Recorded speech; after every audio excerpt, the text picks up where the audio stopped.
అందరికీ నమస్కారం అండి. ఈరోజు జనసేన పార్టీ మేమందరం పిఠాపురం నియోజకవర్గం చిత్రాడు గ్రామానికి తేల్ సతీష్ గారు, మన తేల్ శ్రీని గారు, సతీష్ గారు, వెంకయ్య జగదీష్ గారు ఆహ్వానం మేరకు మేము మహిళలందరూ జనసేన పార్టీ గడప గడప ప్రోగ్రాం ప్రచారానికి రావడం జరిగింది.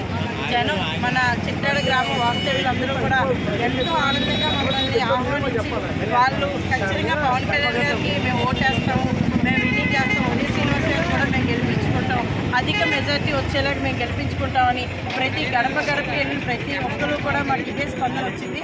నిజంగా అందరికీ పేరు పేరున ధన్యవాదాలు తెలుపుకుంటూ జనసేన పార్టీ జై జనసేన, జై పవన్ కళ్యాణ్ గారు, జై ఉదయ శ్రీనివాస్ గారు, జై చిత్రాడ గ్రామస్తులందరికీ ఎంతో నమస్తే అండి. తమ్ముళ్ళు అన్నీళ్ళు ఎంతో ప్రేమించి మమ్మల్ని మరి కోలదుర్గ గారు తీసుకొచ్చారు. ఈరోజు మేము ఈ క్యాంపెయినింగ్ చేస్తాం. ఉదయం కోలదుర్గ గారు మేము కూడా చందుతు గ్రామం కూడా మరి పవన్ కళ్యాణ్ అన్నతో ర్యాలీలో పాల్గొన్నామండి. అది ఘన విజయం. ఉదయం సంతోషం పంచుకున్నాము, సాయంత్రం చిత్రాడ గ్రామం వచ్చి సంతోషాన్ని పంచుకున్నామండి. మేమందరూ డోర్ టు డోర్ తిరిగినప్పుడు అందరూ కూడా ఎంతో ప్రేమగా మరి 2 ఓట్లు గాజు గ్లాస్కి వేస్తామని చెప్తున్నారండి. చాలా సంతోషం. మరి ఇదంతా కూడా మరి ఆ ప్రజల యొక్క ప్రేమను మేము ఎంతగానో ఆనందిస్తూ తిరిగినందుకు నాకు సంతోషం అలసికడం లేకుండా చాలా సంతోషం అనిపించింది. చిత్రాడ గ్రామం నుంచి పిల్లలందరూ కూడా ఎంతగానో, తల్లిలు కూడా ఎంతో ప్రేమగా మాజీ ప్రెసిడెంట్ గారు వాడి ఫ్యామిలీ ఆ తల్లి అయితే మరి చాలా ప్రేమగా మాట్లాడారండి.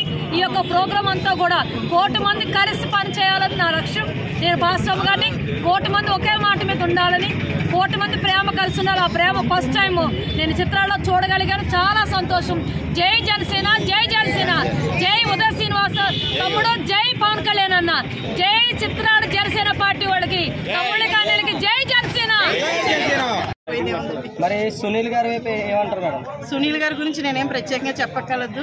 ఆయన పుష్కరాలకు వచ్చి వెళ్ళిపోయినట్టుగా 12 నెలలకు ఒక పుష్కరాలని ఎలక్షన్ వచ్చినప్పుడు ఆయన వస్తారు, కనిపిస్తారు, వెళ్ళిపోతారు. ఇంకా అలాంటి వ్యక్తి గురించి మనం మాట్లాడుకోగలదు. సునీత్ గారు అయితే రైట్ పర్సన్. ఆయన ఎంచుకున్న పార్టీ అయితే కరెక్ట్ కాదు. కాబట్టి ఇవాళ ఎంతో మంది మహిళలకు ఉపాధి కల్పించిన వ్యక్తి పవన్ కళ్యాణ్ గారు, ఉదయ శ్రీనివాస్ గారు అధికారంలో లేకపోయినా ప్రజలకు ఎంతో మేలు చేసిన వ్యక్తులు వాళ్ళిద్దరూ. అలాంటి వ్యక్తులు ఈరోజు అధికారంలోకి వస్తే ఇంకా చేస్తారని ప్రజలు నమ్ముతున్నారు. ఖచ్చితంగా వాళ్ళు చేస్తారు. ఉదయ శ్రీనివాస్ గారు ఎంతో మందికి ఉపాధి కల్పించిన వ్యక్తి. అలాంటి వ్యక్తిని గెలిపించుకుంటే ఖచ్చితంగా ప్రతి ఒక్కరు నిరుద్యోగులందరూ ఉద్యోగులు అవుతారని నమ్మి ఆయన గెలిపించడం అయితే కాదు. ఇంకోటి ఏంటంటే మేడం, మన 175 అన్నారు కదా జగన్ గారు, దాని మీద మీ ఒపీనియన్ ఏంటి? అసలు 175 ఆ మాటకి అందరికీ నవ్వు వస్తుందండి. అసలు ఆయన ఇచ్చిన సీట్లు ఒకటన్నా గెలిస్తే నిజంగా మీ అందరికీ సవాలు, 1 సీటు గెలవమని చాలు. ఈరోజు ఒక కొండని ఢీక్కుంటున్నారు వాళ్ళు. కొండని ఢీక్కున్న ఉడతెప్పుడు కింద పడుకోవడం తప్ప కొండనైతే ఏమీ చేయలేదు. అది పవన్ కళ్యాణ్ గారి సత్తా. మరి మన వంగ గీత గారు అయితే నామినేషన్ వెనక్కి తీసుకున్నాను అంటారు, ఎంతవరకు నిజమే? ఖచ్చితంగా తీసుకోవాలండి. ఆవిడ ఈరోజు రాజకీయానికి ఆవిడ తొలిమెట్టు. జనసేన మెగా ఫ్యామిలీ వాళ్ళకి రాజకీయం విలువను కల్పించింది. అలాంటి విలువ మీద ఆవిడకైనా గౌరవం ఉంటే ఖచ్చితంగా పవన్ కళ్యాణ్ గారి మీద వేసిన నామినేషన్ ఆవిడ వెనక్కి తీసుకుంటే గౌరవంగా ఉంటుంది. ఎందుకంటే ఇప్పుడు దాకా ప్రజలు ఆవిడని నమ్మి గెలిపించారు. ఈరోజు ఆ విలువను ఆవిడ మళ్ళీ పోగొట్టుకునే స్థితికి ఆవిడ వచ్చింది. ఖచ్చితంగా తీసుకోవాలి. పవన్ కళ్యాణ్ గారి మీద ఆవిడ వేయడానికి ఎటువంటి లేదు, అసలు వేయకూడదు కూడా. ఆవిడకి ఒక పదవి భిక్ష పెట్టిన వాళ్ళు, రాజకీయ భిక్ష పెట్టింది మెగా ఫ్యామిలీ. అలాంటి వ్యక్తిని ఆవిడ పోటీ చేస్తుందంటే నిజంగా ఆవిడ అవివేకం అనే చెప్పుకోవాలి. ఇంకోటి ఏంటంటే మేడం, వంగ గీత గారు చుట్టుపక్కల ఏరియాలో ఏదైనా కష్టం వచ్చిందంటే వస్తుంది అని చాలా మంది జనం చెప్తున్నారు. దాని మీద మీ ఒపీనియన్ ఏంటి మేడం? అంటే ఎమ్మెల్యే కింద ఉన్నప్పుడు అసలు ఆ విజువల్స్ మీరు ఇంతకు ముందు నుంచి వచ్చిన విజువల్స్ అన్ని చూసే ఉంటారు. అసలు ఆవిడ ఒక్క గ్రామంలో నడిచి తిరుగుతుందా? ఒక్క గ్రామంలో నడిచి తిరుగుతుందా? ఆవిడ నడిచి తిరిగితే జగన్ గారిని కాదు రాళ్ళెట్టు కొట్టేది. వైసీపీ నాయకులందరినీ రాళ్ళెట్టు కొట్టడానికి జనం అందరూ ఇక్కడ ఎదురు చూస్తున్నారు. కాబట్టి వాళ్ళు ఎవరు నడిచి తిరగలేరు. ఆ దమ్ము ధైర్యం ఆ వైసీపీ పార్టీ లేదు. ఇంకోటి ఏంటంటే మేడం, లాస్ట్ క్వశ్చన్ ఏంటంటే, మరి చిరంజీవి గారు వస్తున్నారు కదా, దాని మీద మీ ఒపీనియన్ ఏంటి? చిరంజీవి గారు, పవన్ కళ్యాణ్ గారి ఫ్యామిలీ వీళ్ళందరూ కూడా ప్రజల మనుషులు. ప్రజల కోసం ఆహర్నిశలు కష్టపడే ఫ్యామిలీ అది. ఖచ్చితంగా ప్రజలకి మా వంతు సహకారాన్ని మేము అందించాలనే కుటుంబం నుంచి వచ్చిన వ్యక్తులు కాబట్టి పవన్ కళ్యాణ్ గారికి వీళ్ళందరూ సపోర్ట్. పవన్ కళ్యాణ్ గారు ప్రజలందరికీ వెన్నుముక్కలు అంటారు. అలాంటి వెన్నుముక్కకి వీళ్ళందరూ ఒక సపోర్ట్గా నిలబడి మాట్లాడడం మరి న్యాయం. ఖచ్చితంగా వాళ్ళు రావాలి. 1,00,000 మెజార్టీ అంటారు. 1,00,000కి పైగానే అండి. 1,00,000 కూడా కాదు, 1,00,000కి పైగా మెజార్టీ. వారు వన్ సైడ్. పిఠాపురం నియోజకవర్గం పక్కా జనసేన. పెట్టారు అంటున్నారు కదా పథకాలు అవన్నీ మీకు అందాయి అసలు? పెట్టడం కాదు కదా, ఉన్న పెన్షన్ తీసుకుంటే చాలు. 95,000 పెన్షన్లు కట్ చేశారు దివ్యాంగులకి, 1-2 కాదు. ఆ 95,000 పెన్షన్లు కట్ చేసి ఆయన మిగతా పథకాలకు ఇచ్చుకుంటున్నాడు. అసలు మీ దివ్యాంగులు ఉన్న విషయం మర్చిపోయారు. December 3 డిజేబుల్ డే అది కూడా చేయలేదు ఆయన. అసలు మేము గుర్తే లేము. ఈసారి ఓట్లతో ఆయన బుద్ధి చెప్తాం. మా ఓటు రాష్ట్రం మొత్తం మీద 88,54,000 ఓట్లు ఉన్నాయి. ఇప్పుడు పెన్షన్ కూడా ₹1 కూడా పెంచలేదు.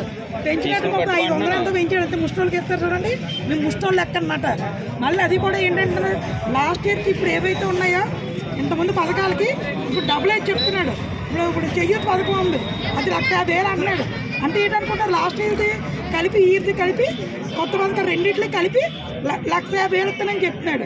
అది ఒకసారి ప్రజలందరూ కూడా గుర్తిస్తున్నారు, తెలిసిపోతుంది అందరికీ. ఇంకోటి ఏంటంటే మేడం, చాలా వరకు పథకాలు అందాయా మీకు ఏమైనా అసలు? ఇంకోటి ఏంటంటే జగన్ గారు చాలా పథకాలు పెట్టారంట, అది ప్రజల దాకా వచ్చాయి అనేసి అన్నదే అపోహ చాలా వరకు. అది ఎంతవరకు నిజం ఏంటి? చూసారు కదండి, అమ్మఒడి ఒకరు వేసాడు, ఒకరు వేయడం అనేసాడు. మీరు చూసారు, అది చెయ్యొచ్చు అంతే. ప్రతి పథకాలు అంతే. ఇవన్నీ పథకాలు ఎందుకండి బాబు, మా కరెంట్ బిల్ పెంచకుండా ఉంటే బాగుందని చూస్తున్నారు. చెత్తకి పొన్నేంటండి, చెత్తకి పొన్న ఇలాంటివన్నీ చాలా దారుణంగా కూడా పెంచేసాడు. హౌస్ ట్యాక్స్ లాంటి ఇవేంటి, మాకు ఈ పథకాలు అన్నీ ఇచ్చాకన్నా అన్ని పెంచుకుని ఉంటే బాగుండు. ఆయిల్ ప్యాకెట్ ఎంతండి ఇప్పుడు రేటు? ఇంతకుముందు ఎంత ఉండేది? ఇప్పుడు 200. ఒకప్పుడు ఎంత, ఒక ₹70 ఉండేది. అసలు మహిళలు ఇంట్లో వంట చేసుకోవాలంటే ముందు ఆయిల్ ప్యాకెట్ ఉంటారు. అలాంటిదంటే ఎంత దారుణంగా పెంచాడు చూడండి. ఇప్పుడు యూత్ని కూడా పొడి చేసేస్తున్నాడు. ఆ లెక్కర్లన్నీ సొంతంగా తయారు చేసేస్తున్నాడు, వాళ్ళందరికీ ఇస్తున్నాడు.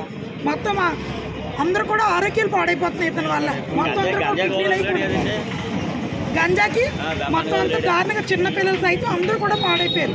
పెద్ద మార్కెట్ జరుగుతుంది అంటారు, ఇది ఎంతవరకు అది వాస్తవే కదండి, అందరికీ తెలుసు కదా. అంత ఖచ్చితంగా జరుగుతుంది. వైజాగే కాదు, కాకినాడ కాదు, ఇది ఒక అడ్డాగా తయారైపోయింది. మేడం, ద్వారకా చంద్రశేఖర్ రెడ్డి గారి దగ్గరికి సవాల్ విసిరారు కదా పవన్ కళ్యాణ్ గారు, ఆయన దగ్గర ఎందుకు పోటీ చేయలేదు అంటే ఏమైనా? ఆయన దగ్గర కాదండి, మా అన్నయ్య ఒక భక్తుడండి, దేవుడు భక్తుడు ఆయన మా అందరికీ కూడా దేవుడు, మా దివ్యాంగులు కూడా ఆయన దేవుడు అండి. ఎందుకంటే వారాయాత్రల కింద కూర్చొని మాతో మాట్లాడారండి అన్నయ్య గారు. ఏ రాజకీయ నాయకులు కూడా అలాగొచ్చి మా పక్కకే రారండి. అలాంటిదంటే అన్నయ్య మా మీద ఎంతో గౌరవం ఇచ్చి కింద కూర్చొని మాతో మాట్లాడారండి.